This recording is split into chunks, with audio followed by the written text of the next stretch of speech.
Tarde, vamos fazer barulho, barulho, barulho. Isso é barulho, gente? Ah, bem! Mais barulho! E aí, lindona? Vamos fazer, aplaudir, mudar tudo aqui. Vou aproveitar que o patrão não está aí. Não, obrigado, às ordens. Vamos aplaudir o pessoal da tradução em Libras. Muito bom! Então, já que você falou, vou falar do figurino primeiro. No primeiro dia da FLUP, nós tivemos um desfile maravilhoso. 12 estilistas fizeram obras para homenagear as mães das crianças que são assassinadas pela polícia do Rio de Janeiro. Foi um desfile emocionante. Inclusive, a Hildegard Angel estava aqui e nós pudemos homenagear a Zuzu Angel. Ela também teve um filho assassinado pela ditadura. E nós temos que reverter essa situação. Não dá mais para perdermos as nossas crianças. E nem preciso dizer que a maioria desses jovens são negros. A escritora homenageada desse ano, a Maria Firmina dos Reis, é uma escritora negra, maranhense, e foi a primeira mulher a escrever um romance no Brasil. E talvez tenha sido o primeiro romance até da América Latina. Só que a imagem dessa mulher também foi sendo apagada. E nós conseguimos também, esse ano, na FLUP, fazer um resgate dessa história. A Poemice, que é a nossa parceira desde o início, fez uma camisa maravilhosa, que está ali embaixo, que vocês podem depois dar uma olhadinha. Silvia está aí, ela foi uma das estilistas. Levanta aí para ser aplaudida. Usei as roupas dela no primeiro dia. Foi maravilhoso. Nossa, amei usar seus figurinos. Então, as roupas estão expostas por aí pelo corredor e aqui, no rapaz que vos fala. E, se vocês quiserem comprar essas peças, é uma oportunidade maravilhosa de estar contribuindo e vocês vão ter uma peça única. Eu sei que está caro, mas depois a gente diminui o preço, a gente dá um jeito, vamos fazer um leilão. E hoje é um dia muito especial, porque nunca a FLUP foi tão negra, né? Nós estamos falando de negritude e é muito importante a gente pensar nessa trajetória, né? O que foi o nosso passado e o que vai ser o nosso futuro. E eu digo isso assim com muito orgulho, porque eu participo da FLUP desde a primeira edição e é muito legal ser um negro, gay, favelado, louro e estar aqui hoje com vocês. Então, às 6 horas, nós vamos ter mais uma mesa, e quando eles admitem que são racistas, com Mame Fatou Niang e Rokhayala Diallo, mediação de Flávio Oliveira. E depois tem, né, aquele slam BNDES. Afinal, hoje, muito bom, slammers brasileiros. Tem slammer por aí? Mas tem poeta. Vamos aplaudir o slammer, rapaziada! Agora, essa mesa é muito especial. Ao longo de 4 décadas, o Cadernos Negros se firmou como um espaço de resistência literária e social que revelou grandes talentos. A série Cadernos Negros, que já faz parte da história cultural da comunidade negra do Brasil, é coordenada pelos escritores e ativistas Esmeralda Ribeiro, Márcio Barbosa. Vamos aplaudir, gente. Eu falo o nome, vocês aplaudem. Então, eu vou chamar aqui para fazer essa mesa maravilhosa. Esmeralda Ribeiro, chega aí, Esmeralda! Barulho! Barulho, barulho, mais barulho! É festa de periferia, gente, tem que fazer barulho! Não é não? Senão fica parecendo aquelas festas chiques, todo mundo de preto falando mal um do outro.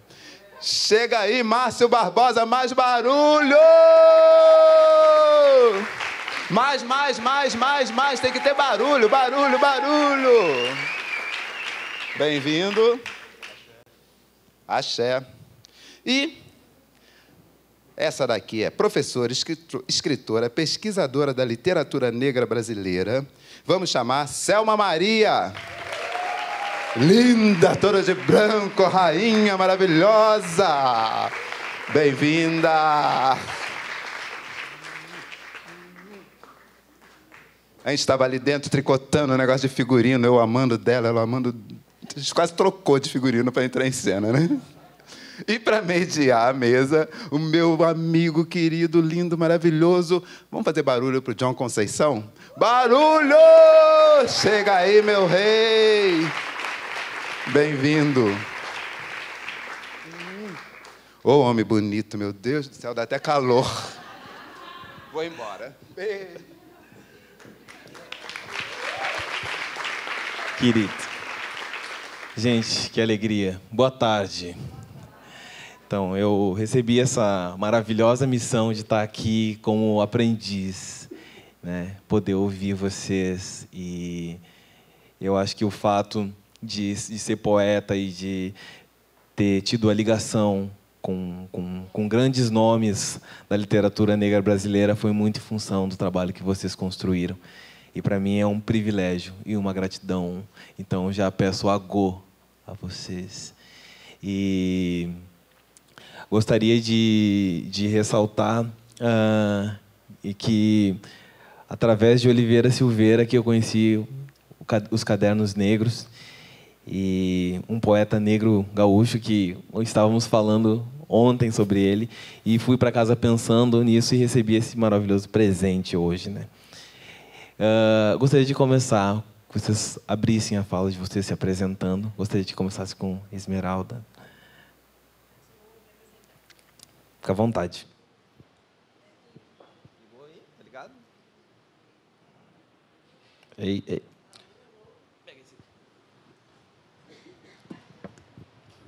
Então, ele já falou, meu nome é Esmeralda Ribeiro, sou registrada como Esmeralda Ribeiro mesmo.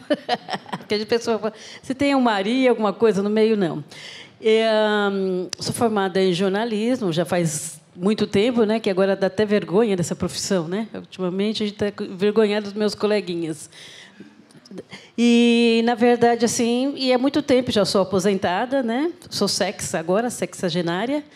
Então, é importante que agora eu esteja trabalhando também mais em prol da literatura afro-brasileira, dos Cadernos Negros, do Quilombojo. Palmas, gente, por favor. Agora, para fazer a sua introdução, Márcio Barbosa, por favor. Bom, Márcio Barbosa, né? Um prazer, uma honra estar aqui hoje, dividindo essa mesa aqui, né? Com a Esmeralda, com a Selma, com o John. E entrei no Quilombojo em 1982, me formei em filosofia pela USP, me formei no técnico como desenhista, depois exerci a profissão de desenhista projetista, e hoje escrevo para os cadernos, já tive alguns contos publicados em antologias do Brasil, dos Estados Unidos, da Alemanha e até na Hungria, né? E estou aqui para a gente trocar uma ideia, para a gente conversar um pouco a respeito dessa trajetória dos Cadernos Negros aí. E gostaria de agradecer também ao convite da FLUP para a gente estar aqui hoje e parabenizá-los por essa iniciativa de estar fazendo esse debate aqui, essa troca de ideias aqui hoje. Muito obrigado. Selma Maria, por favor. Olha, meu nome é Selma Maria da Silva, tenho Maria, sou uma senhora sexagenária e sempre brinco que eu sou muito mais genária do que sexy, né? E acontece, né? A pessoa é simples assim, né? Modestinha, né? E aí eu agradeço a FLUP, mas agradeço a Esmeralda e Márcio, porque eu sou uma leitora de Cadernos Negros nesses 40 anos de sua existência. E hoje sou uma leitora, uma avaliadora de Cadernos Negros, então estar aqui é uma honra muito grande. Agradeço a Esmeralda e a Márcio pela lembrança do meu nome para compor essa mesa e estar nesse momento tão importante. Então, obrigada. Nossa, coisa linda. Momento muito especial. Não sei como é que tá o som para vocês aí, tá tudo... Então, eu vou me apresentar, então. Eu fico com vergonha de me apresentar, né, gente? É só isso. Então, eu sou ator, compositor, performance, faço direção também, sou cineasta, e recém lancei um disco agora chamado Axé de Fala. Meu nome artístico é Dona Conceição. E sou um sujeito de muita sorte, né, eu diria.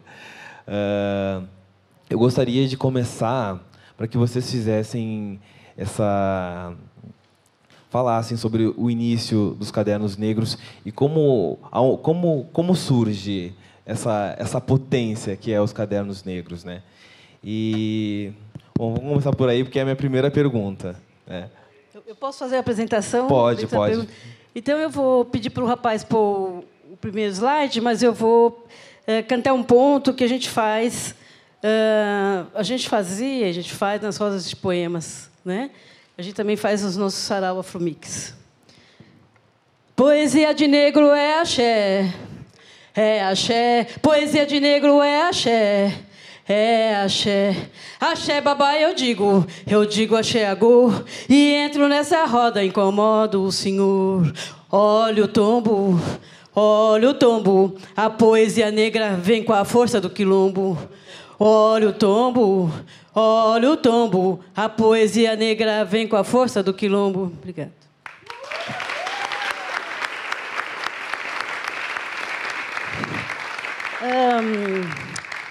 Eu queria falar assim, né? Que, lógico, queria agradecer o Júlio, imensamente o Júlio, tá? Pelo convite, pela lembrança, pelo carinho, tá? Dessa dedicação com a gente, a equipe também daqui da FLUP, muito gente tratando a gente com carinho, né? Que eu acho que é importante, né? E agradecer vocês também de estarem aqui, né? Boa tarde a todos e a todas, né? Boa tarde, né? Um domingão desse, vocês estarem aqui. É muito legal a gente estar trocando. Eu sempre acho que nós estamos juntos para trocar conhecimentos. Nós estamos aqui, tanto eu aprendo como vocês também aprendem. É uma troca, né? Eu acredito nisso, né? E por isso que eu agradeço a presença de vocês, né? Imagina, obrigado aí. Daí vou me sentir, daí já começo a falar bobagem. Daí, a outra imagem, por favor. Então, assim, eu vou falar um poema. Nossa, olha, tá vendo? É tudo ao vivo, já viu, né?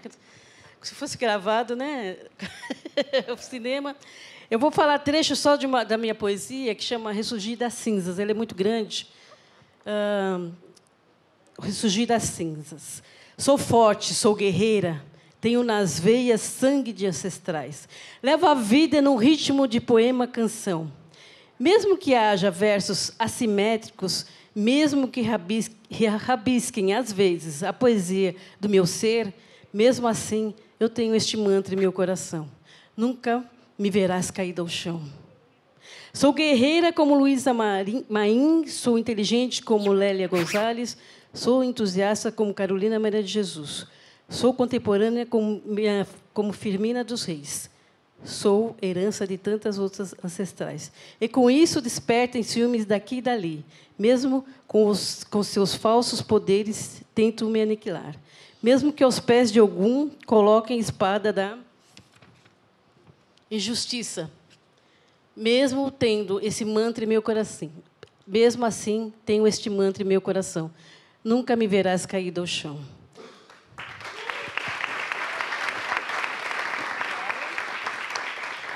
Eu só comecei a introduzir porque eu tiro e ponho óculos. Vocês já entenderam, né? Porque eu não tenho bifocó. Assim, que eu acredito que a gente está só continuando a roda, tá? Da história literária, né? Dos nossos ancestrais.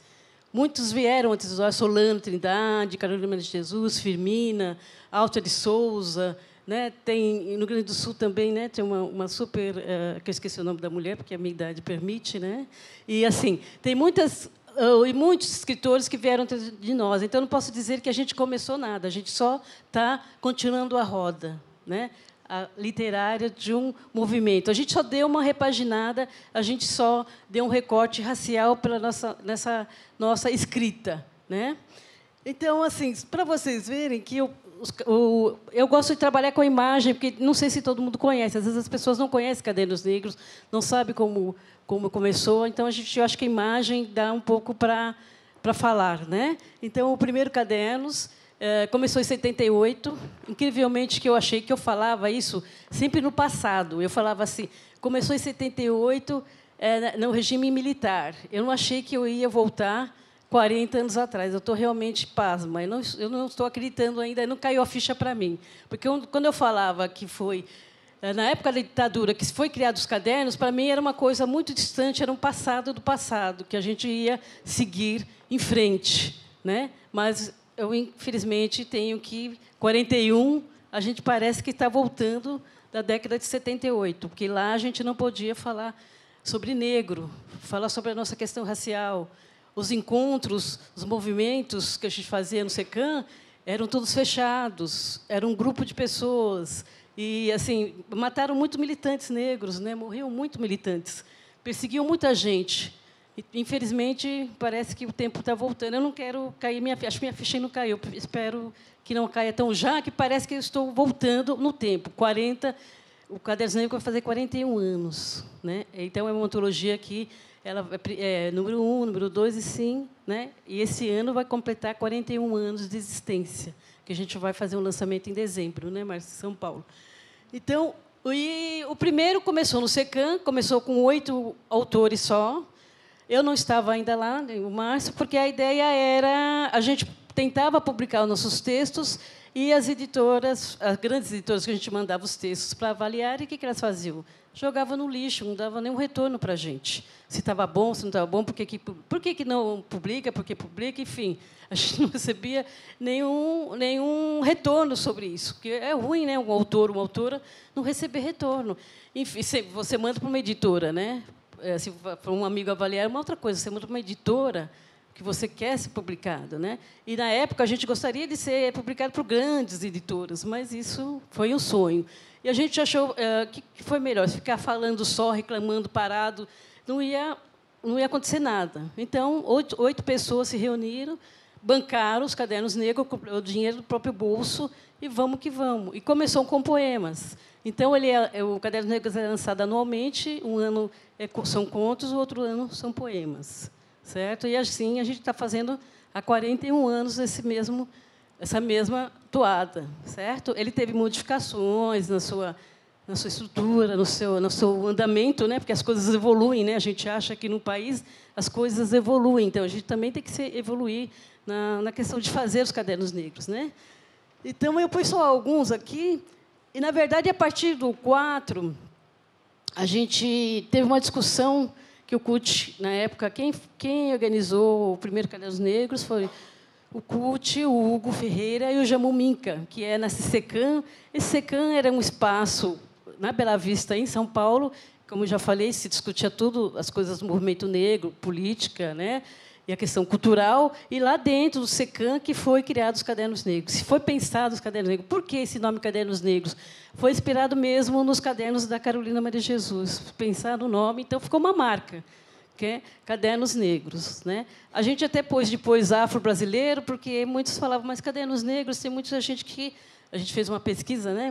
A gente fez uma faculdade de letras, a gente não colocou o que era Cadernos Negros, a gente só perguntou para alguns professores, futuros professores, que para eles imaginaram o que seria esse nome Cadernos Negros. Muitos falavam, deve ser uma coisa ruim, deve ser tudo que é ruim vai nesse caderno, porque a palavra se associa a negro a coisa ruim. Né? E aí a gente colocou, para dar mais sentido, né, na capa do livro, contos afro-brasileiros, poesia afro-brasileira, para as pessoas não terem um pouco mais de dado na capa, pelo menos, para saber o que está, né, pegando do conteúdo. Né? E o 5, foi a partir do 5, até o Márcio falou, né, que nós entramos acabou entrando uma levada no Cadernos Negros, que é assim... O Cadernos Negros e Quilombojo, eles caminham juntos. É uma história meia... Né? Quem nasceu primeiro foram Cadernos Negros, de 78. Né? Como o CUT... Tudo se cria, mas se você não continua, você fica sozinho. O CUT começou a fazer os cadernos sozinho. Nós somos da época, né, de máquina de escrever. Acho que, né, o Wagner não pegou, muitos não pegaram. Né, Elisa? Nós sabemos bem como que é a máquina de escrever, né? Ixi! Né? Então, assim, tinha que mandar convite para os autores, tinha que revisar, uma loucura. E uma pessoa só, gente, é impossível. Né? Então, a década de 80, que, para mim, também foi uma outra virada na minha vida, porque, na verdade, a questão racial em casa ela não era falada. Né? E até eu acredito que eu até entendo em casa, porque agora a gente tem outra visão de ver o mundo, a gente prepara os nossos filhos, né, para a questão racial, mas na época não, minha mãe não falava disso. Então eu tomei muita porrada na rua, e até que uma hora eu tomei um chacoalhão que eu descobri que realmente eu era negra, que para mim eu estava assim levitando, era tudo maravilhoso, tudo. Mas na verdade, eu estou derrubando tudo. Na verdade, a questão racial, o racismo já estava, ele acontecia na minha vida sempre, mas eu não percebia esses sinais. Eles estavam acontecendo em todo momento, mas para mim eu estava maravilhosa. O pessoal fala: ui, mas seu nariz, você não é tão negra, aquela coisa, mas que coisa maravilhosa. Mas eu estava sofrendo racismo. Mas aí, aquela coisa do emprego, meu primeiro emprego, que eu tomei aquele chacoalhão, que eu falei: puxa, nossa, não, eu sou negra. E foi a partir da década, nos anos 80, que modificou. Eu entrei na faculdade, conheci a Nete, né? A Marinete, que é a companheira do CUT, né? A mulher do CUT. E, na época, a gente ia para a faculdade, ela fazia enfermagem, a gente tinha que pegar um trem, tal. E ela falou assim: meu namorado escreve. Eu falei: tudo bem. A gente foi correndo e tal. E daí ela me apresentou o CUT. E nós fomos para a Biblioteca Mário de Andrade, a gente começou a ler, né? A gente se reunia na Biblioteca Mário de Andrade, de São Paulo, tal. Daí eu fui me descobrindo, parece que a partir de 80, minha vida, eu era uma outra Esmeralda, eu fui uma outra Esmeralda, parece que eu renasci uma outra Esmeralda, né? Com outro olhar, né? Que foi surgindo a minha consciência racial, né? Foi surgindo que eu era negra, que eu sofria o racismo como todo mundo, né? Que eu não estava solta, né? na vida, né? Foi daí que esses chacoalhões todos que eu acabei entrando. Daí eu entrei também, então, em 82, eu entrei no Quilombo Hoje. O Quilombo Hoje foi fundado em 80, né? Em 80, daí foram outras pessoas. Foram o CUT, né? O Oswaldo de Camargo, né? Abelardo e o Colina, Paulo Colina. Só que, quando nós entramos em 82... que foi a partir do Caderno Negro 5, porque nós falamos: não tem condições de o CUT fazer sozinho esse livro, a gente tem que estar junto, né? Aí eles saíram, porque eles falaram que assim, porque a ideia do Quilombo Hoje era só ir para o barzinho e falar de poesia, discutir, tomar seu cervejinha, né? Comer seus petisquinhos e tchau.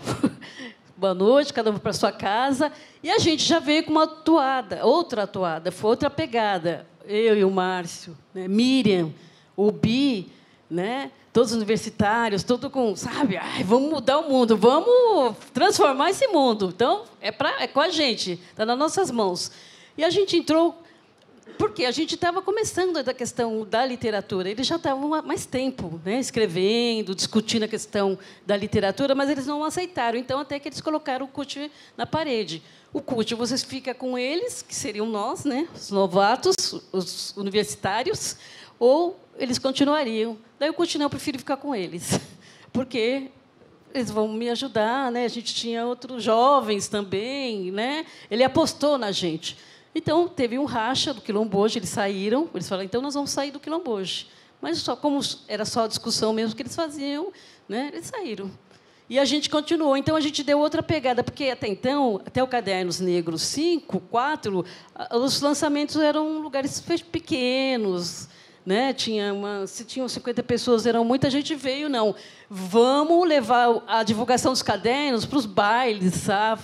Bailes blacks lá em São Paulo, porque, gente, a nossa concepção, qualquer baile, qualquer evento, né? Rave, festa, nós negros vamos.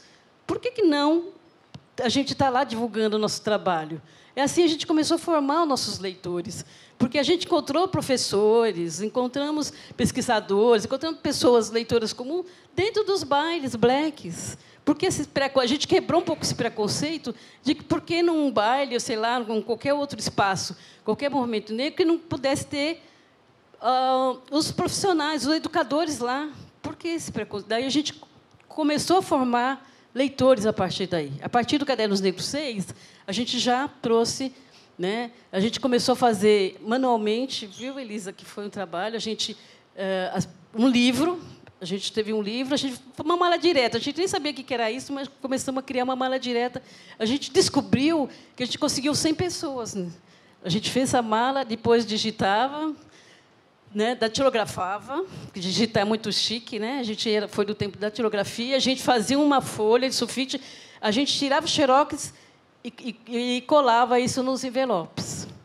Né? E foi assim que a gente começou a formar os nossos leitores. A gente chegou a ter uma mala direta de mais de 10 mil pessoas, com esse movimento de, não só bailes, eu acho que a gente deu uma ampliada no nosso esquema de divulgação, mas a gente foi ampliando e fidelizando aqueles leitores, porque a gente eles iam embora, tchau, e depois. Então, acabamos tendo...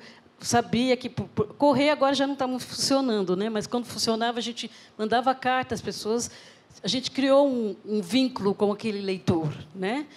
Por favor, dá para passar o outro? E então, aí que eu falo do Cadernos Negros 6, que a gente começou a trabalhar um pouco mais, né, na divulgação. E daí o Quilomboje, o grupo não tinha uma imagem, ele não tinha a gente falava a palavra o grupo, mas ele não tinha uma imagem nenhuma. E a gente falou, não, mas o grupo tem que ter alguma imagem, ele tem que ter alguma marca, né? E a gente, a partir do desenho do Márcio, que o Márcio é artista, né? Foi desenhista, né? Até então ele criou o Caderno Negro, ele fez a capa do Caderno Negro 6.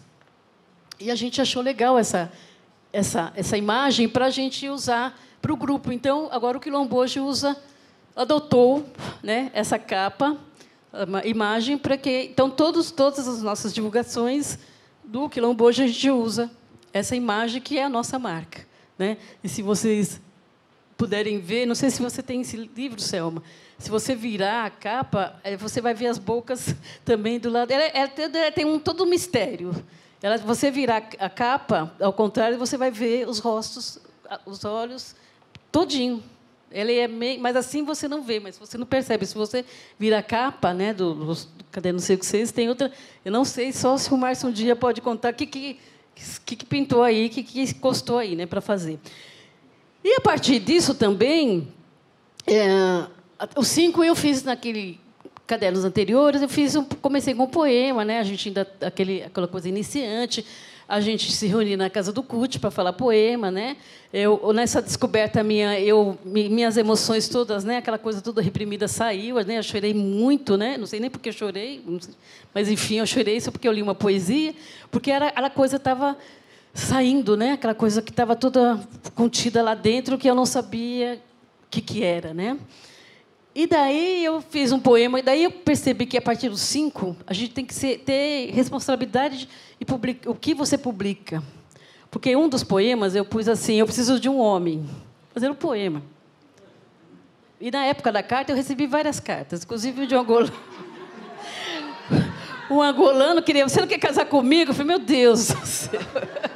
É o poema, mas eu falei, olha... Como você escreve o que você escreve, o cara achou que eu estava fazendo um poema que era para ele, né? que era uma carta de amor, né? Então eu comecei a refletir um pouco mais também do que como você escreve, né? E até então eu não participei enquanto contista. Tinha eu, a Miriam, né? E a gente ficava falando, você acha que a gente vai conseguir fazer contos? Porque até então a gente entrou escrevendo poemas, que poucas mulheres nos Cadernos Negros antes publicavam nos cadernos. Então, na verdade, era só mais a Sônia, Fátima da Conceição, mais a Celinha, né? E aquela do primeiro, Ângela, né? Ângela Galvão, que ela agora foi para os Estados Unidos, né? Que foi aqui, publicou no primeiro caderno, depois ela não, publicou no segundo, depois ela não publicou nunca mais os Cadernos Negros, né? E ela está morando nos Estados Unidos agora. Então, a gente ficava aquela... Será que a gente vai conseguir escrever contos? Para a gente era um desafio escrever contos. Então, nesse daí só tem mais homens. A gente não escreveu, né? E foi a partir do Cadernos Negros 8 que a gente começou. Nós combinamos, vamos escrever um conto e vamos mandar. Foi daí que a gente começou a participar enquanto pessoas que escrevem, mulheres que escrevem contos, né? Dá uma passada, por favor, mas eu acho que eu vou. Aí só tá todas as capas para vocês verem, né?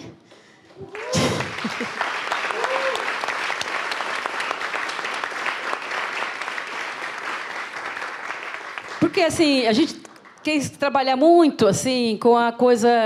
A gente ia a muitas reuniões e aonde o movimento negro, muitas pessoas morreram e não conseguiram ver isto, que a gente questionava muito, porque o negro não está, né, a imagem do negro na propaganda, todas essas questões de propaganda, a gente discutia isso há anos, mas nunca tinha um retorno, né? Então nós colocamos, então vamos fazer a nossa parte, vamos colocar o casal ou os negros no nosso material, né? Nos nossos livros, já que a mídia, né, não nos contemplava, nós mesmos vamos nos contemplar. Por isso que tem muitas capas. Tem a Adriana, né, Alves, né? Aqui, ó, 20, né? Tem muitas capas de mulheres. A gente colocou família também ali, né, casal. Tá meio assim. Então, mas, enfim, a gente fez. E aqui na 3 décadas você tem, né, Selma? Isso. Então a gente conseguiu pôr a capa de todos os livros. A gente conseguiu fazer uma edição especial 20 anos Cadernos Negros, depois de 30. Depois disso, agora já deu uma parada. Estamos no 40, mas já não conseguimos fazer essa edição especial, porque a ideia nossa é sempre fazer uma edição especial.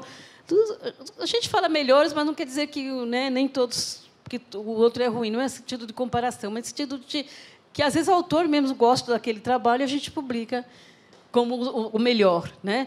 E o da UFBA, né? Ele está aqui, acho que ele não... foi os dois, né? Foram adotados no vestibular da UFBA, né? Acho que foi 2 anos, né? Ele foi 2 anos, não lembro. 2006? 2006 e 2010 ele foi adotado no vestibular da UFBA.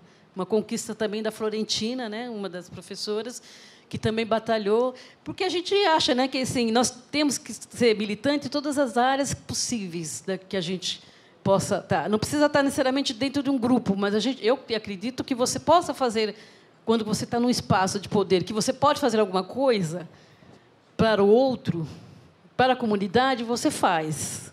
Eu sempre sou assim também. Eu procuro sempre também ajudar no espaço onde eu estou. A gente faz o nosso movimentinho ali, né, porque é possível a gente fazer, né? Eu acho que se a gente não se prejudica, a gente faz, né?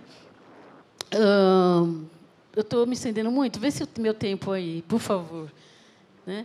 E, assim, já passei? Aí eu falo, gente, 40 anos é muita coisa para falar. Eu só digo assim, porque eu comecei a escrever, porque assim, eu lia muito livros que eu não me via nos livros. Né? Eu via as mulheres, homens desdentados, não tinha voz, não tinha fala. Esses negros não pensam, eles não têm sentimentos. Então, eu resolvi escrever um pouco sobre isso, porque a gente tem sentimento, nós somos bons, ruins, a gente tem todas as qualidades, todos os defeitos, nós somos os seres humanos e a gente tem que colocar isso na nossa literatura, né? Então, um pouco disso, contemplando que eu escrevo, né? Que eu participei e que eu resolvi escrever, né? E das superações todas que a gente tem na vida, que todos nós temos, que a escrita nos ajuda muito, né? Que eu fui uma pessoa que fui abandonada, né, quando criança, mas de repente eu encontrei uma mulher que me ajudou a seguir o caminho, me deu estudo, né? Ela falou: você quer estudar, você vai. Se a gente fica sem comer, mas você vai lá estudar, né? Eu lia. Então uma mulher que mesmo analfabeta funcional, como dizem, ela me ajudou a me criar como pessoa, como escritora. E de eu saber que os meus irmãos, né, que seriam de sangue, nenhum se formou, eu acho que eu tenho uma gratidão imensa. E a literatura negra me ajuda a caminhar mais, a superar todos esses entraves, né? E a gente vai refletindo. Eu estou aqui, por que eu estou aqui? Por conta da literatura. Uma leitura que nós fizemos, que acreditamos, como eu falei, de uma roda que nós, né, seguimos, mas de acreditar que a gente também, enquanto negros e negras, podia escrever, né? Que a partir do encontro que nós fizemos de escritores e escritoras negras, que a gente, no caderno, foi aqui no Rio, inclusive, a gente fez uma discussão, falamos: gente, nós, mulheres negras, queremos nós mesmos escrever, somos nós mesmos. A gente não quer mais que ninguém escreva sobre terceirizar a nossa escrita, nós vamos escrever para nós. E aí a gente começou um movimento. E esse movimento que eu sempre aplico nos Cadernos Negros, no lançamento dos Cadernos Negros, que é chamando cada vez mais mulheres, escritoras, cada vez para participarem do livro, dos cadernos, não só dos cadernos, porque os cadernos é um começo, né? É só para finalizar, porque, né, para as pessoas assim, a gente tem uma mala direta que a gente convida os escritores e escritoras, né, para cada caderno que a gente vai lançar, né, seja conto, seja poema. Daí a pessoa que quiser participar, né, ela manda. O trabalho é cotizado, sim, a gente divide os custos, porque a gente não vai ficar esperando financiamento de ninguém. É que a gente tem receio de ficar esse financiamento, as pessoas começarem a bloquear, a dizer o que você tem que escrever lá. O problema todo isso é o que tem que ter no conteúdo. A gente não sabe, no dia de amanhã, se alguma editora grande pegar o cadernos, ela vai detonar, ela vai fazer do jeito dela, e talvez muitos escritores e escritoras negros não vão estar lá. A nossa ideia é que você tire o texto da gaveta, que publique seu texto. Ele tem que ser inédito para os cadernos negros, mas depois, a primeira vez que você publicou nos cadernos, o texto é seu, sabe? Você é voo. Você quer fazer seus livros com todos os poemas, com todos os contos que foram publicados nos cadernos, você tem, né? Isso é uma total liberdade. Tanto que, às vezes, tem uma editora X querem pegar algum texto, poema ou conto, para pôr nos livros deles, né? Nos livros didáticos. A gente fala, não, você tem que pedir autorização para o autor, não para nós. Nós não somos donos do texto da pessoa, né? A gente não quer essa coisa de ficar segurando o texto da pessoa. A gente quer que seja inédito. Por que ser inédito? Porque a gente trabalha com pseudônimo dentro desse processo dos cadernos negros, no primeiro processo. E que a gente acha que você tem que julgar, tem um processo de avaliação, depois a Selma vai falar melhor, né? Mas, assim, e a gente quer que as pessoas avaliem o conto e o texto, e não a pessoa. Porque se eu mando o texto, daí, se não estiver legal, você fala, meu Deus, como que eu vou falar isso para a Esmeralda, que eu não gostei do texto dela, né? Que não vou dizer merda, né? Que é muito ruim, mas vou dizer, sabe, não é legal o texto, né? Como que eu vou ter coragem? Eu vou falar que é bom. E, às vezes, a pessoa não está falando a verdade. Então, com pseudônimo, você não sabe que sou eu que fiz o texto, daí você vai julgar. Não gostei do texto. Você tem que justificar porque você não gostou, de preferência. Por que isso? É uma forma coletiva da gente se ajudar, né? Porque antes, até então, tem uns cadernos negros, a gente você mandava o seu texto, a gente fazia a revisão, né? E a gente publicava. Só que, quando a gente linha de frente de quilombo, a gente tomava muita porrada. Como vocês tiveram coragem de ficar publicando esses textos? Tem texto que não deveria estar nos cadernos, bababá, bababá, babá. Então, a gente tentou dar uma melhorada, né? Acho que, não sei, a Selma vai falar melhor, não foi 100%. Né? Mas a gente deu uma melhorada nisso, porque a questão é a gente se ajudar, retrabalhar e se fortalecer dentro do coletivo de literatura para depois a gente lançar o nosso livro. Né? E a gente está com essa marca, com esse cadernos há 41 anos. Já meu tempo já super esgotou, né? Acho que eu já vou encaminhar para essa pergunta já. Coisa boa ouvir falar. Sim. Eu gostaria, já vou encaminhar a pergunta já indo por esse caminho que ela estava indo. Qual é o segredo dessa longevidade dos cadernos negros de 40 anos? Né? Essa é uma das perguntas, e eu fiquei interessado em saber como é que foi essa criação desse layout da capa do Cadernos Negros, o número 6, também, que você fez a capa. Bom, a Esmeralda já falou quase tudo aqui, né? Sobrou pouca coisa aqui, mas acho que foi muito rica a fala dela. E vou responder sua pergunta. Era para mim a pergunta? Era? Tá. Vou responder, mas eu queria só falar duas coisas aqui antes, né? Que primeiro, para mim, é um presente estar aqui, né? Então, eu queria pedir um presente para vocês também. Pode ser? Posso pedir um presente para vocês? Posso? Eu vou falar uma palavra aqui, vocês falam um presente. Pode ser? Marielle? Presente. Marielle? Presente. Mestre Moa? Presente. Mestre Moa? Presente. Obrigado. Peraí. Segura aí, não terminou, não. Agora eu vou pedir um axé. Pode ser? Um axé, então. Candeia. Axé. Grande Otelo. Axé. Abdias. Axé. Frente Negra. Axé. José Correia Leite. Axé. Todos nós. Axé. Axé.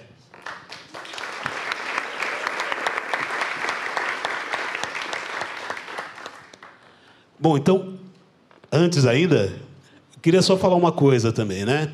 Que eu acho que é uma coisa que eu acho que está dentro dessa questão que você falou, e que é a questão do imaginário, né? E do protagonismo. Eu acho que os cadernos trabalham nesse campo. Acho que a gente não pode desprezar a importância do campo do imaginário na vida das pessoas, né? Quando eu falo aqui do imaginário, o que eu quero dizer? Quero dizer esse campo que é produzido pela imaginação, né?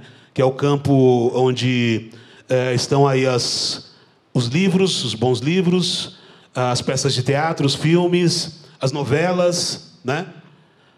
Os poemas também, né? Os poemas também, eles... ontem, por exemplo, quando eu estive aqui vendo a apresentação do Islã, dos poetas do Islã, poxa, eu viajei para vários lugares, eu fui para a Etiópia, eu fui para a Nigéria, eu fui para o Canadá, e, através desses poemas, eu me senti na pele de uma mulher negra que foi abusada, enfim, fui para Salvador, enfim... Os poemas também trabalham a questão do imaginário, né? O eu poético também faz você sair do seu lugar comum para ir para outros lugares, né? Outro dado, não sei se aconteceu aqui no Rio, mas lá em São Paulo aconteceu bastante. Outro dado que a gente vê a importância do imaginário na vida das pessoas foi quando foi lançado o filme Pantera Negra no começo do ano, né? Lá em São Paulo as pessoas se organizaram, né? A população negra se organizou para ir ao cinema, fechou lá para algumas sessões e tal, né? Eu nunca tinha visto isso, né? De a população negra se organizar para ir todos juntos ao cinema assistir um filme, né? Eu nunca tinha visto isso. Não sei se aqui no Rio aconteceu isso, lá em São Paulo aconteceu bastante, sei que em outros estados aconteceu bastante. Ora, o que quer dizer isso, né? Que as pessoas têm necessidade de se ver, né? As pessoas têm necessidade de se identificar com personagens, né? E as pessoas têm, inclusive, necessidade de transcender o cotidiano delas, né? Às vezes, esse cotidiano que é limitado por um relacionamento afetivo frustrante, né? Por questões econômicas e tal. Então, as pessoas têm necessidade de se ver capazes de transcender esse cotidiano, né? Que, às vezes, é muito monótono, entendeu? Então, acho que as obras de ficção trazem isso. Elas proporcionam a oportunidade de você sair do seu mundo, né? Do seu lugar físico e espiritual também, né? Para você viver a experiência do outro. E eu acho que isso é enriquecedor. Eu acho que quando você vive a experiência do outro, você se transforma também, né? Você sofre pelo outro, você ri com o outro, você ama com o outro, você desama com o outro também, né? Então, acho que isso é enriquecedor, né? E os cadernos, eu acho que eles entram nesse campo, que eu acho que é um campo de batalha mesmo, né? O campo do imaginário, ele é um campo de batalha, né? Quer dizer, tá aí a indústria de Hollywood construindo todo dia, né? Sempre aí filmes e faturando bilhões, né? De reais com isso e tal, né? As televisões brasileiras fazendo sua novela, também influenciando o imaginário de milhares de pessoas, aí, de milhões de pessoas, na realidade, né? Então, esse é um campo de batalha. Olha, e nesse campo de batalha, na verdade, a narrativa hegemônica é a narrativa que nos exclui, né?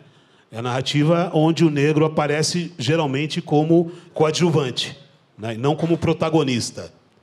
O que é o protagonista, né? O protagonista é o ator principal de um filme, de uma peça, de um livro. É o cara que faz as ações acontecerem, né? Irem para frente. E a narrativa hegemônica que existe aí é a narrativa que deixa o negro em segundo plano. Eu acho que isso é subvertido pelos cadernos negros, né? Nos cadernos negros é onde a narrativa faz do negro o protagonista, né? Tanto a narrativa nos contos, quanto o eu poético também é protagonista. Eu acho que isso vem ao encontro do que a Esmeralda está falando, né? De querer se ver, né? De querer se ler, de querer se identificar, né?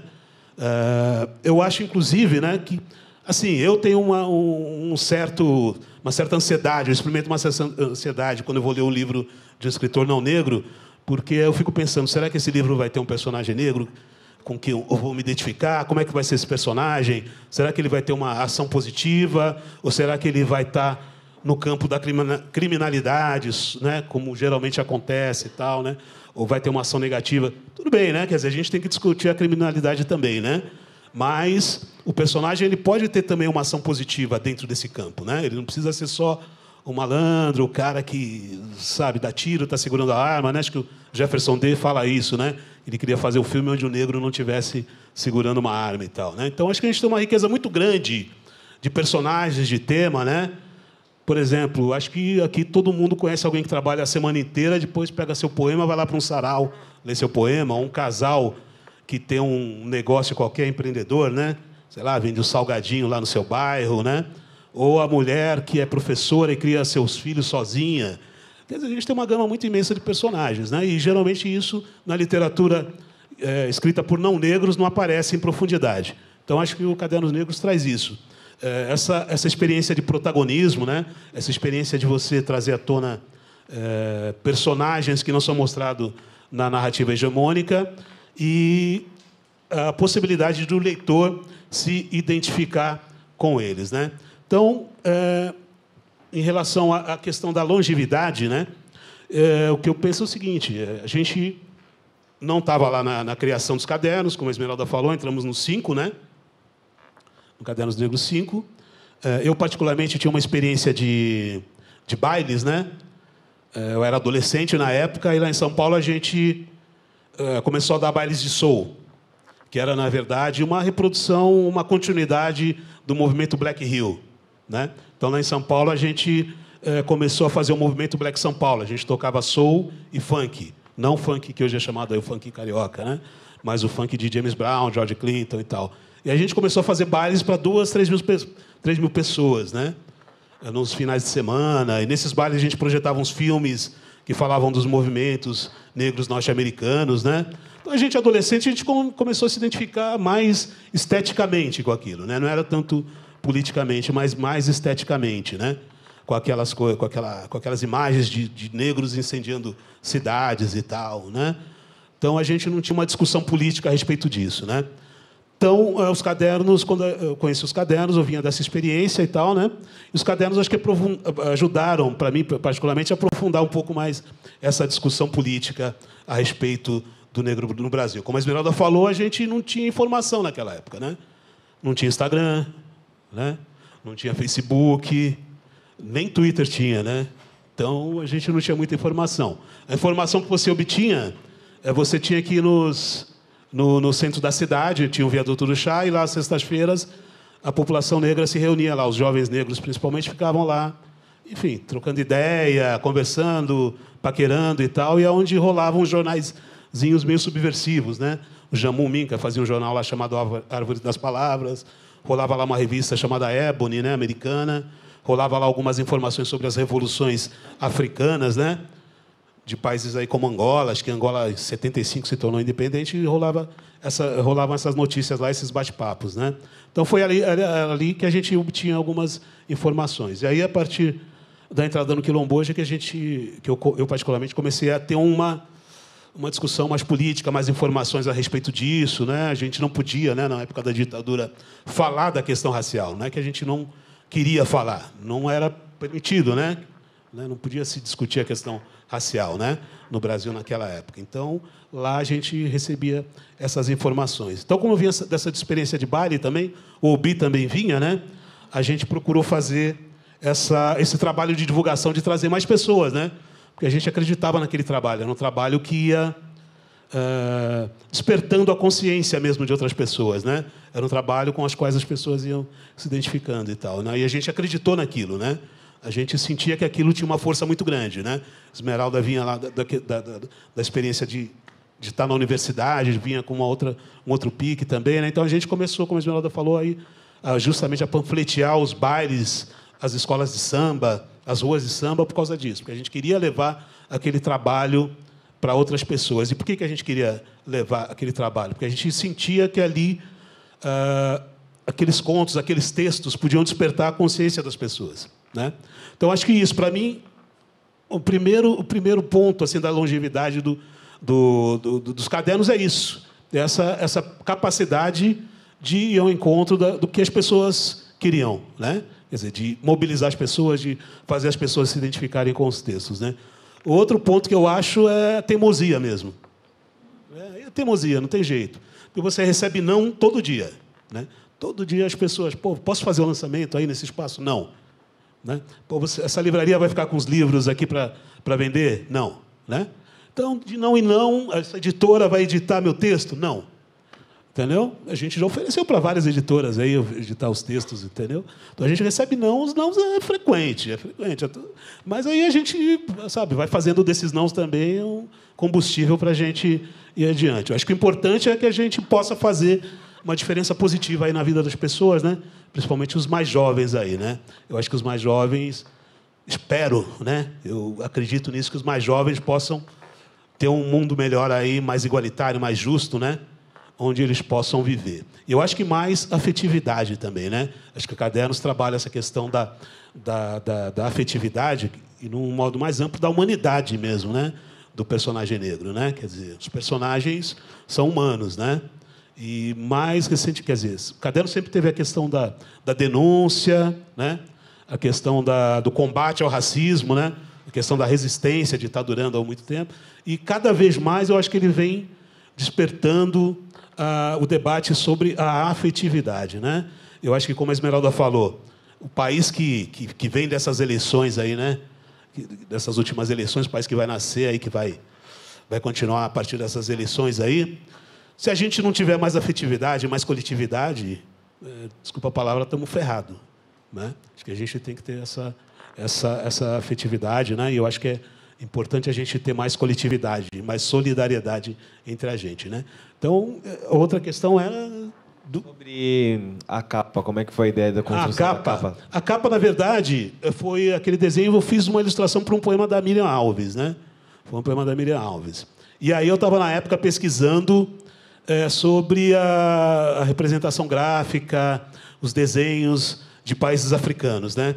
Então, ele foi nascendo, assim. Eu realmente quis representar um pouco a questão do negro contemporâneo e da ancestralidade também, né? A ideia estava ali representar o contemporâneo e o ancestral, né? Essa questão aí de virar de ponta cabeça, eu não sei. Aí é uma coisa que já foge ao meu controle.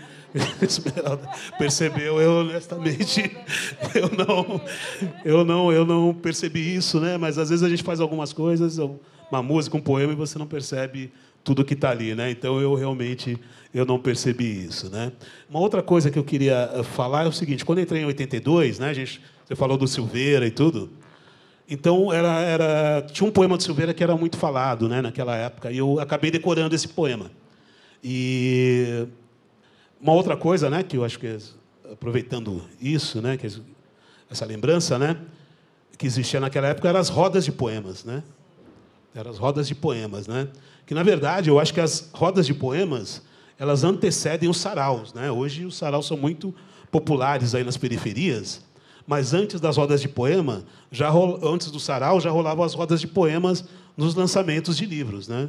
Então, nos lançamentos, um poema do Oliveira era muito falado. E, hoje em dia, acho que até um dos primeiros saraus foi organizado aqui pela Esmeralda, né? Em 2000, 2002, lá em São Paulo, antes de ter essa explosão de saraus de periferia. Aí, o primeiro sarau foi organizado aqui pela Esmeralda Ribeiro, pela minha irmã, né, já falecida, a Vera, lá na Biblioteca Mário de Andrade. Foi um dos primeiros saraus que rolaram lá em São Paulo. Sarau, assim, afro, né? Porque já rolavam outros tipos de sarau, mas o sarau afro acho que esse foi um dos primeiros, se não o primeiro, aí já não dá para a gente saber. Então tem esse poema aí do... Posso falar?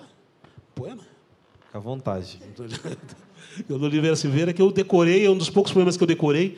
Nem os meus poemas eu decoro direito. Mas esse aqui eu acho que... Deixa eu ver se eu lembro também, né?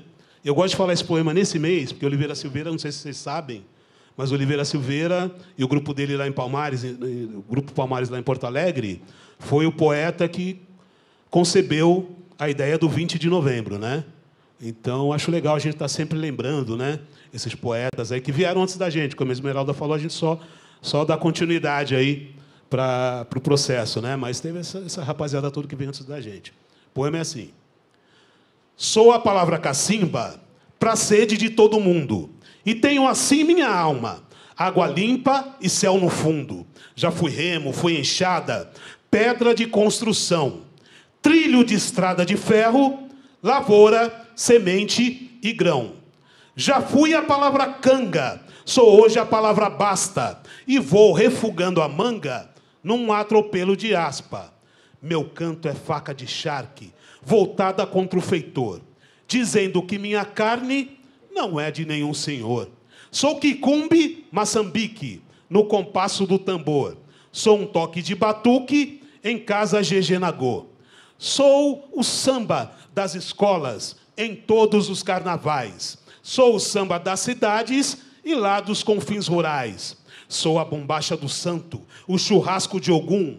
Dentre os filhos desta terra, naturalmente sou um. Sou o trabalho e a luta, suor e sangue de quem, nas entranhas desta terra, nutre raízes também. Oliveira Silveira, axé. Para mim é muito bom ouvir isso, porque eu sou os 19% da população negra do Rio Grande do Sul. E é um estado com políticas racistas muito evidentes, né? E Oliveira é uma estrela, né? Não só ele, como Vera Lopes, como Cirmar Antunes, pessoas que fazem essa resistência continuar lá, né? E, partindo daí, gostaria que Selma falasse. Eu acho que pode ser... Você já rolou uma pergunta, né? A Esmeralda ali. Acho que você pode... Eu vou começar com uma provocação, né? Porque eu sou dessas, de provocar.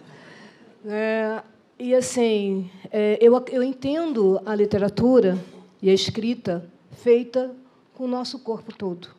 Né, com o nosso cabelo, com os nossos olhos, com o nosso corpo todo. Então, a provocação é a seguinte, vou provocar todo mundo. Está todo mundo muito meio sentado. Será que vocês poderiam ficar de pé? Todos e todas ficar de pé? Será que vocês poderiam olhar para a pessoa que está do lado de vocês? Dá uma olhada para quem está atrás de vocês. Dá uma boa tarde, sabe? Diz aí, axé, sabe? Nós estamos aqui, nós escrevemos, nossos corpos falam da nossa história. Nós somos poesia, nós somos escritura. E aí, dá um axé bem gostoso para todo mundo que está em volta. Axé, axé.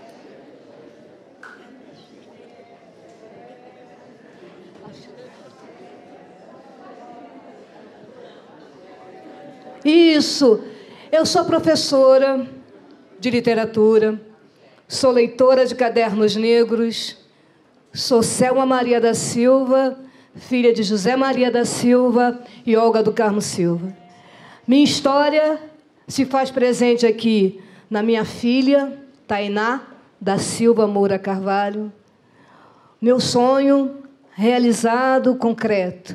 Na Geni, que eu conheci num caixa eletrônico, não foi, Geni? Acho que a gente se encontrou num caixa eletrônico no shopping ali, na Tijuca.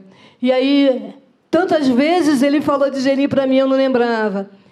Elisa Lark, que está aqui, né? Tanta gente bonita que está aqui para a gente pode falar. Quando a Esmeralda traz a questão de cadernos negros, e aí eu fiz questão de trazer cadernos negros, ela mostrou a foto. E aí eu quero trazer para vocês Cadernos Negros 1. Eu, como pesquisadora, né, professora,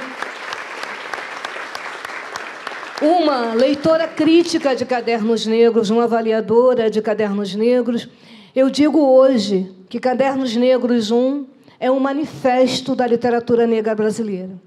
E aí eu gostaria de ler para vocês essa apresentação de Cadernos Negros. Por que eu digo que ela é um manifesto? Começa. A África está se libertando. Já dizia Bel Silva, um dos nossos velhos poetas. E nós, brasileiros de origem africana, como estamos? Estamos no limiar de um novo tempo. Tempo de África, vida nova, mais justa e mais livre. Inspirados por ela, renascemos arrancando as máscaras brancas, pondo fim à imitação. Descobrimos a lavagem cerebral que nos poluía e estamos assumindo nossa negrura bela e forte. Estamos limpando os nossos espíritos das ideias que nos enfraquecem e que só servem aos que querem nos dominar e explorar. Cadernos Negros marca passos decisivos para a valorização e resulta da nossa vigilância contra as ideias que nos confundem, nos enfraquecem e nos sufocam. As diferenças de estilo, concepções de literatura, forma, nada disso pode ser mais um muro erguido entre aqueles que encontraram na poesia um meio de expressão negra. Aqui se trata da legítima defesa dos valores do povo negro. A poesia como verdade, testemunha do nosso tempo. Neste ano, 1978, 90 anos pós a abolição, esse conto do vigário que nos pregaram, brotaram em nossa comunidade nossas iniciativas. E Cadernos Negros surge como um sinal de um tempo de África consciência e uma ação para uma vida melhor. E, nesse sentido, fazemos da negritude, aqui posta em poesia, parte da luta contra a exploração social em todos os níveis, na qual fomos os mais atingidos. Cadernos Negros é a viva imagem da África em nosso continente. É a diáspora dizendo que sobreviveu e sobreviverá, superando as cicatrizes que assinalaram sua dramática trajetória, trazendo em suas mãos o livro. Então, essa é a apresentação de Cadernos Negros. Ela foi escrita em 1978. Então, quando a gente fala hoje, né, que nós podemos falar de algumas questões, a gente tem uma referência. E eu fiz letras na UF. Eu sou formada pela UF. E a mim foi negado o direito de estudar a literatura negra, porque diziam que ela não existia. Eu me formei em 1983. Não pude falar sobre a literatura negra, porque me negaram o direito de falar da literatura negra. Naquele momento, Cadernos Negros já existia há algum tempo. Então, como foi colocado aqui, eu pude participar, né, aquele livro, O Elefante Branco, né, onde nós começamos a discutir a questão da estética. Apanhei que nem cachorro, sabe, sem dono, porque queria falar de estética negra e dizia: minha preta é bonitinha, tem um cabelo não sei de quanto, assim. Não é poesia. Eu gostei do batom, não é poesia. A Selma não quer falar, ela quer pensar como os brancos. Eu nunca quis pensar como um branco. Eu quero falar de uma literatura, como o Márcio colocou, e é essa questão que a gente vive até hoje. Algumas questões nossas, da nossa subjetividade, da nossa existência, ela se faz presente no poema, na nossa estética, na estrutura que nós colocamos hoje, que a gente vê no desenho dos nossos cabelos, na forma como nós apresentamos na nossa sociedade. E isso está na nossa escrita, está no ritmo da nossa poesia. Existe uma escrita negra. E, como diz Geni Mariano Guimarães, eu sei quando um escritor negro ou uma escritora negra escreveu um poema. Porque, quando a gente escreve, a gente se pinga. Quando a gente se escreve, a gente se faz presente. Sabe? Então, essa literatura, e alguns de nós, como foi colocado aqui, infelizmente, ainda somos dominados por algumas máscaras brancas. E achamos que podemos falar de algumas questões. Vocês lembram quando a gente falava da poesia do Chororô com saudades do Pelourinho? Né? Porque só podia falar porque o nego apanhou, porque morreu, porque não sei o quê, foi atrocidade, foi picada, não sei o que lá. A gente chega, sabe? Eu quero falar do amor que eu sinto pelo meu companheiro. Eu quero falar do desejo que eu tenho pelas outras pessoas. Eu quero falar da alegria que eu tenho de ser. Eu quero falar da doçura, sabe, da minha voz. E isso a gente vê, e isso é estética. Isso é poesia. Eu tenho que falar da dor? Tenho. Eu tenho que falar, como foi dito aqui muito bem, sabe, que Marielle é um poema que foi destruído, sabe, por essa opressão que a gente vive o tempo todo. Então, eu não posso, em nenhum momento, deixar de falar de Marielle, do mestre Mestre Moa e de tantas outras pessoas, de Hermógenes, que foi assassinado, sabe, com vários tiros, depois de um baile, aliás, depois de um samba, né? Depois de um samba, aqui não se lembra agora onde é, na abolição, sabe, foi assassinado no final de um samba. E nós, para alguns jovens que acham que foi preciso tombar para poder fazer alguma coisa, nós fazíamos poesia no baile. Eu ia a baile de Campo Grande a São Gonçalo para falar de poesia. A gente ensaiava passo de dança para se apresentar nos espaços. CEMOG, nós tínhamos um grupo de teatro. Fomos censurados, fomos impedidos de apresentar uma peça teatral. E como isso me faz leitora de cadernos negros? Sabe? A leitura de cadernos negros, que hoje eu sou uma avaliadora de cadernos negros e eu encontro alguns poemas belíssimos e outros que, infelizmente, ainda são poemas com saudade do Pelourinho. Sabe? Que acha que falar do massacre e da dor e não falar da dor e do massacre, como coloca, por exemplo, se você vê alguns poemas de Solano Trindade, em que ele fez no momento, como Adão Ventura, a própria Geni Guimarães, Conceição Evaristo. Conceição faz um poema dedicado a Beatriz Nascimento, que também foi assassinada num bar, sabe? O poema de Conceição é belíssimo, as imagens poéticas são fantásticas, sabe? E essas imagens poéticas elas só podem ser possíveis para a nossa perspectiva, pela nossa subjetividade. Então, Cadernos Negros, número 1, eu entendo como um manifesto, sabe? Ele foi escrito por 8 pessoas, mas tem uma coisa nossa, com todas as nossas contradições de movimento negro, que todas as vezes que nós conseguimos alcançar alguma coisa e termos longevidade, porque nós mantemos a nossa coletividade. Sabe? A gente dá chute na canela, eu não vou falar contigo hoje, vou meter a mão na sua cara, sabe? Já aconteceu isso comigo e Miriam Alves, a gente queria quase que arrancamos os cabelos uma das outras, uma da outra, sabe? Porque discordei de Miriam Alves. E aí depois a gente fala, Selma, o que foi aquela briga? Não lembro, não tenho a menor ideia. Ela aconteceu no encontro em Petrópolis, a gente bateu uma boca, eu queria matar a Miriam queria me matar, eu queria dar na cara da Miriam. Não lembro, não tenho a menor ideia. Sabe do que aconteceu ali? Nem Miriam. Conceição Evaristo, que eu conheci na UFRJ, que, para construir o primeiro livro de Conceição, Conceição imprimiu um poema num cartão e vendia esse poema na UFRJ, porque a Conceição foi aluna da UFRJ, eu fui aluna da UF, para poder publicar o primeiro livro. Conceição disse para mim, Selma, a primeira vez que eu te vi, eu te achei muito metida, sabe? Assim, você é uma pessoa que eu achei que, sabe, não podia. E aí eu entendo o porquê da mitidez da Selma Maria da Silva. Selma Maria se atrevia a ser crítica literária. Selma Maria se atrevia. E aí um ditado que eu gosto muito, né?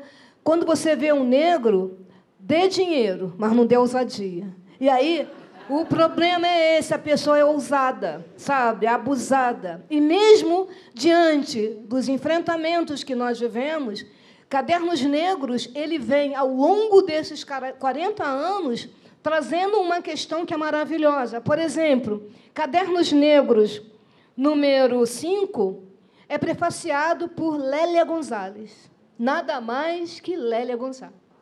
Esse prefácio ele é fundamental para entender alguma das questões que a gente conversa sobre hoje.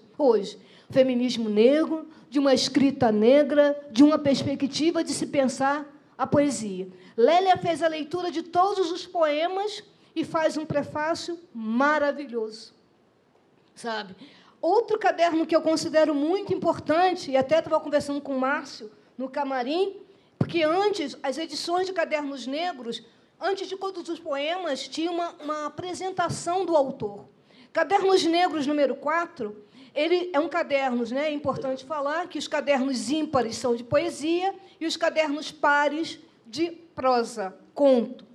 E aí teve aquele momento, como a Esmeralda apontou, onde foi a poesia afro-brasileira, e começamos entre nós uma discussão. É literatura afro-brasileira, é literatura negra brasileira, não chegamos a um acordo.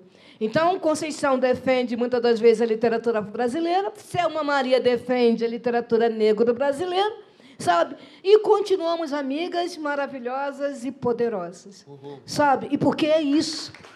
A diferença não nos afasta.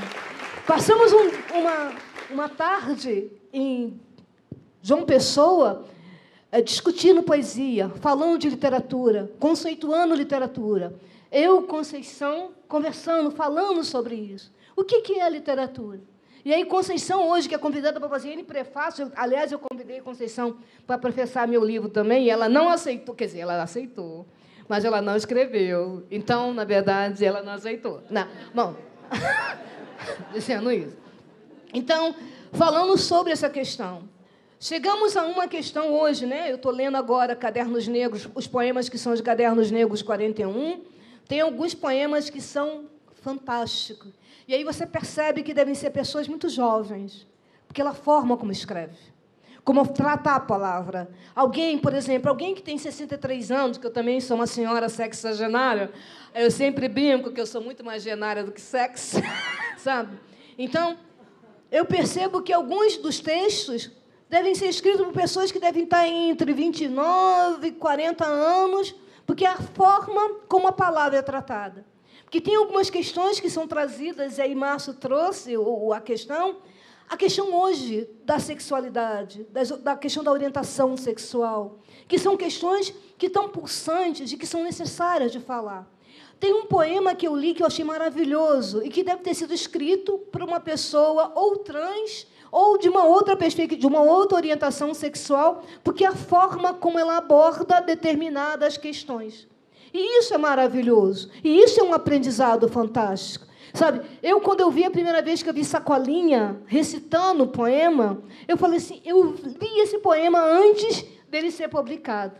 Né? Eu conheci o Sacolinha fantástico, quando ele pega o microfone, quando ele vai falar o poema. E aí, como também foi dito, antigamente, nós não tínhamos, no meu tempo, lá no século XX, nós não fazíamos os saraus, mas nós tínhamos as rodas de poema. Então, uma das coisas que eu considero importante, também estava comentando com o Esmeralda, no camarim, é pensar que Cadernos Negros trouxe a possibilidade de você reunir poetas do Brasil inteiro. O primeiro encontro de poetas e ficcionistas negros acabou numa bela confusão maravilhosa, porque nós somos desses, né? A gente tem que gritar, bater, falar, não vou, etc. e tal, porque isso não é poesia, sabe? Mas reuniu pessoas. Eu lembro que veio alguém do Pará, sabe? Oliveira Silveira.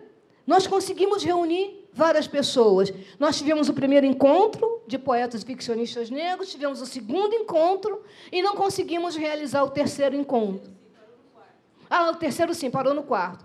E aí vem uma discussão que eu acho que é importante, porque, no primeiro momento, Cadernos Negros como foi colocado aqui por Esmeralda e Márcio, sempre foi cotização. E isso é um dado importante. Vocês imaginam o que é se cotizar com pessoas de um Brasil inteiro? Vocês percebem a importância política desse fenômeno literário que é Cadernos Negros? Vocês percebem a importância política, estética e poética dessa publicação? Essa publicação ela existe, vai completar 41 anos. Ela consegue dialogar com o Brasil inteiro, trazendo poetas, e faz isso há 41 anos. E há 41 anos, as estratégias de divulgação, elas são colocadas nessa ação nossa de ativistas e militantes do movimento negro. Porque nós temos um compromisso, sabe, do combate ao racismo. Fomos denunciados pela academia que a nossa poesia era panfletária, porque eles não conseguiam perceber, como o Márcio colocou muito bem, os aspectos estéticos subjetivos que estão colocados no tratamento que nós damos à nossa palavra. Querem dizer que nós escrevemos numa língua do outro. Essa língua é nossa. Nós construímos esse português que é falado aqui. Sabe? A diáspora é uma construção nossa. E não vão querer tirar da gente essa questão. A gente nunca vai negar a nossa ancestralidade, a nossa presença, mas não podem querer dizer que nós estamos escrevendo na língua do dominador. Ela deixou de ser do dominador há muito tempo, porque as estratégias que nós usamos para existirmos são muito sérias e passa pela palavra. Eu lembro de Abdias, quando ele colocava e fazia algumas falas, e o discurso de Abdias, o discurso de posse de Abdias no Senado, é um texto fantástico e maravilhoso que dialoga efetivamente com esse nosso compromisso de ação, sabe? De ação ativista e militante. E nós precisamos trazer isso. E, mais uma vez, a academia não reconhece a nossa produção, o lastro da nossa produção acadêmica, da nossa reflexão teórica. Nós tínhamos uma produção, a dissertação de mestrado de Conceição e a tese dela de doutorado falam da literatura negra. Falam, pesquisam e trazem vários aspectos fundamentais para entender até o discurso que se constrói hoje, que se ressignifica em vários momentos. Por exemplo, por que Cadernos Negros não pode ser Cadernos Afro-Brasileiros? Por que precisa ser Cadernos Negros? Cadernos Negros precisa ser Cadernos Negros porque ele é um caderno produzido, marcado por uma história de resistência, de luta e de empoderamento, que é a palavra na moda, né, que todo mundo gosta de empoderado, de empoderamento de todos nós. E isso é poder. Uma publicação que existe há 41 anos é poder. Uma publicação que tem no seu lastro histórico uma ação que se faz pela cotização dos seus autores, isso é poder. Isso é mostrar que a gente constrói estratégias de luta nessa sociedade que são invisibilizadas até por algumas pessoas do próprio movimento negro, que não percebem o quanto que nós lutamos, o quanto que nós nos fazemos presente nessa história. 41 anos não é à toa. 41 anos significa dizer que nós perdemos muitos companheiros e companheiras. E aí, por isso que eu não gosto da palavra tombar. Porque muitos companheiros nossos tombaram, fisicamente. E me incomoda. Eu sei o que ela significa hoje, como que ela foi ressignificada. Mas ela ainda traz dentro de mim, uma senhora idosa, sabe, a imagem do tombamento. A imagem de saber que a gente não podia sair de um baile sozinho. Meu irmão que a polícia passou e disse para ele, se eu voltar e você estiver aqui, vai morrer. Isso em Vila Isabel, depois que a gente saiu do samba. E aí a gente sabia, por exemplo, o ônibus demorava horas, a gente ficava na calçada esperando o dia clarear para pegar outro ônibus. Por que eu estou dizendo isso? Porque isso está na nossa poesia, está no nosso texto. E está de uma ritmicidade que fala dessas questões. Como Márcia e a Esmeralda colocaram, a literatura brasileira ela tem a sua perspectiva estética, mas ela não nos trouxe, sabe? Não nos trouxe enquanto sujeito, não nos trouxe enquanto seres que sentem, que pensam, que têm uma subjetividade. E a gente não está falando de essencialismo. A gente está falando de uma existência que é marcada por um cotidiano racista, opressor, homofóbico, sabe? E que nós temos que combater cotidianamente. A gente está falando sobre isso. Sabe? Estou falando de um texto, por exemplo, o texto de Geni Guimarães, que está aqui, é um poema, é um conto maravilhoso que está em Cadernos 4. E Geni Guimarães tem um livro chamado A Cor da Ternura, que está na 40ª, sei lá quanta edição, e as pessoas continuam insistindo em dizer que nós não escrevemos, nós não temos produção. Quem é Carolina de Jesus? Sabe, quem é Alta de Souza? Se nós não falarmos e insistirmos nisso, nós não teremos uma perspectiva de dizer do nosso lugar. Por que Conceição Evaristo não está na Academia Brasileira de Letras? Ao mesmo tempo que um dos fundadores da Academia Brasileira é Machado de Assis. E Machado de Assis foi um ativista, foi um militante. É preciso ler os pareceres de Machado de Assis quando ele quer garantir o direito à titulação de terras dos africanos que foram alforriados e que, numa forma corrupta e desrespeitosa, diziam que os donos da terra tinham dito são para eles as terras, e aí não queriam dar o título de propriedade. Aqui no Rio de Janeiro nós vivemos muito isso. Fomos empurrados para alguns lugares quando nós tínhamos terrenos em lugares valiosíssimos. E nós fomos tirados desses espaços. Machado de Assis documenta e valoriza, porque ele era do Ministério da Agricultura, aonde ele poderia colocar essas questões. Estou falando demais. Não, tá bom. Posso continuar para finalizar? Não, porque senão a pessoa, né, pega o microfone e perde a noção. E aí, falar de Cadernos Negros é falar, como foi dito pela Esmeralda, nós não só temos, nesses 40 anos, um público leitor sedento por produções literárias, como nós temos um público leitor consumidor de uma literatura negra brasileira. E aí, as editoras, sabe, não percebem isso.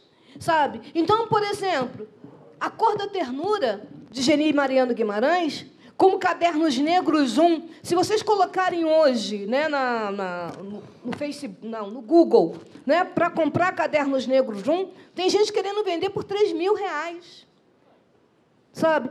Agora, por que não se reedita Cadernos Negros? Por que essas editoras não se interessam para editar essas publicações?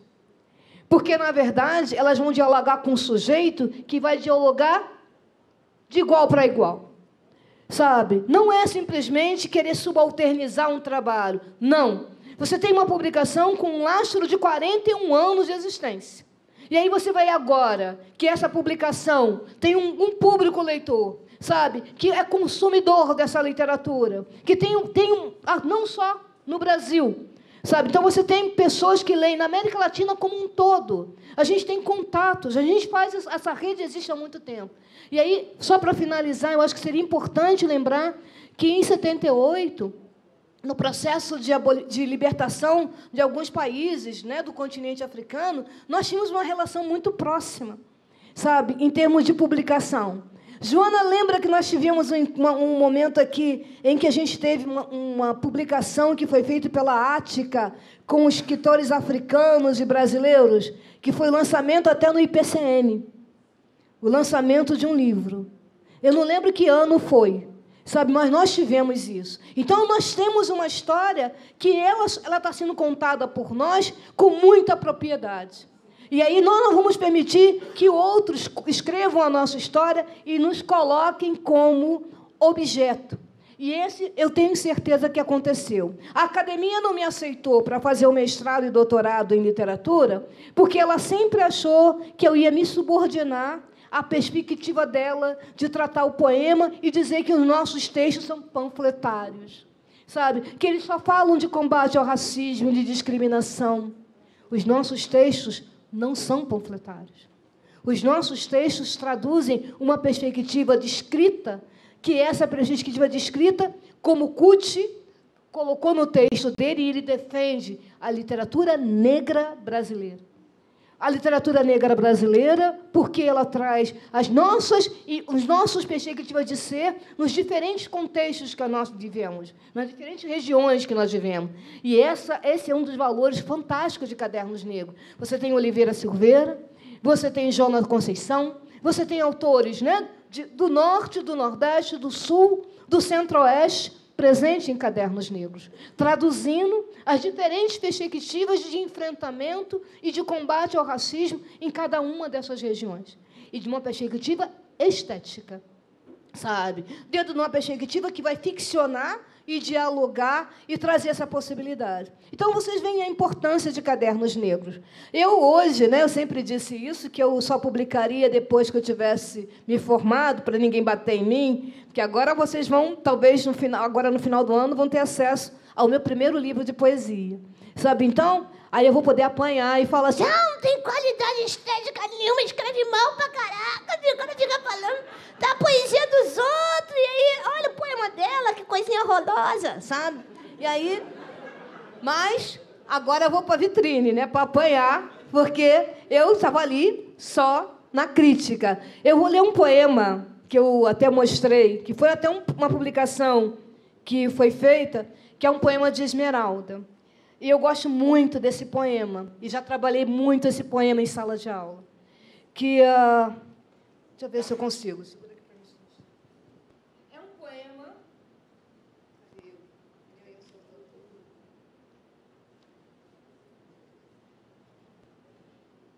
É um poema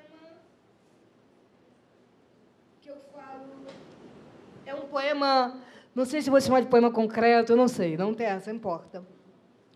E eu coloco assim, nas palavras de Esmeralda Ribeiro, encontramos a história que, apesar de oficial, necessita ser lida e escrita por aquele a quem o fato julgou ter beneficiado. O nome desse poema é Fato. Esse poema é Fato. Aboliram a condição, não a escravidão. Uma forma de leitura. Aboliram a escravidão, não a condição. Outra forma de leitura. Então, o poema e Cadernos Negros, vocês vão perceber isso, o espaço em branco dando possibilidade da construção poética. O espaço em branco dando a condição de você rever as questões. Como outros poemas, que tem um poema também do Jamu, que é fantástico, em que o Jamu coloca e faz a possibilidade do movimento, sabe, do poema traduzir as imagens que são trazidas no texto, as metáforas que são trabalhadas. Então, para finalizar, de fato, dizer que ser leitora de Cadernos Negros, ser leitora crítica de Cadernos Negros, é perceber, sabe, é ter a responsabilidade política e estética de falar de uma literatura negra que fala dessa nossa existência na diáspora brasileira.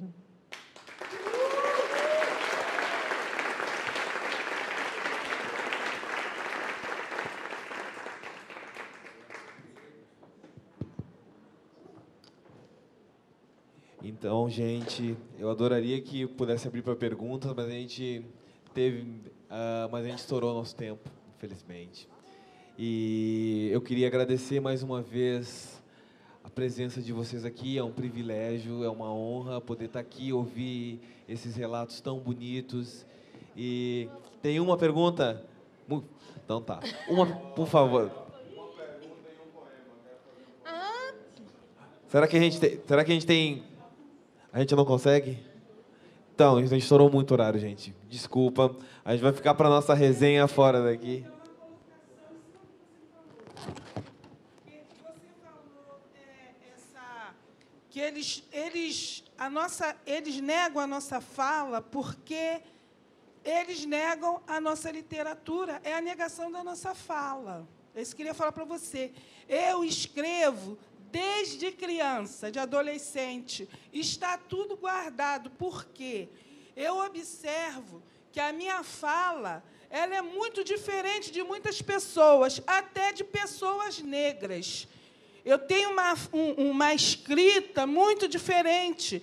E eu me reprimi nisso. Eu tenho muita coisa escrita.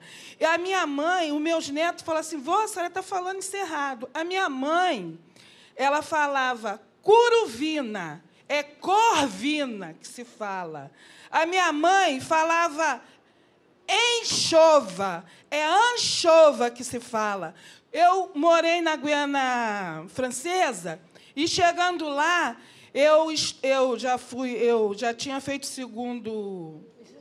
segundo grau, e eu estudei muito francês no ginásio no segundo grau. Quando eu cheguei na Guiana Francesa, eu achei aquilo maravilhoso. Entendeu? Aprendi muito, quer dizer, aquilo ali é uma linguagem viva que os negros transformaram. Isso não indica que está errado. Eu falo, às vezes, eu falo curuvina.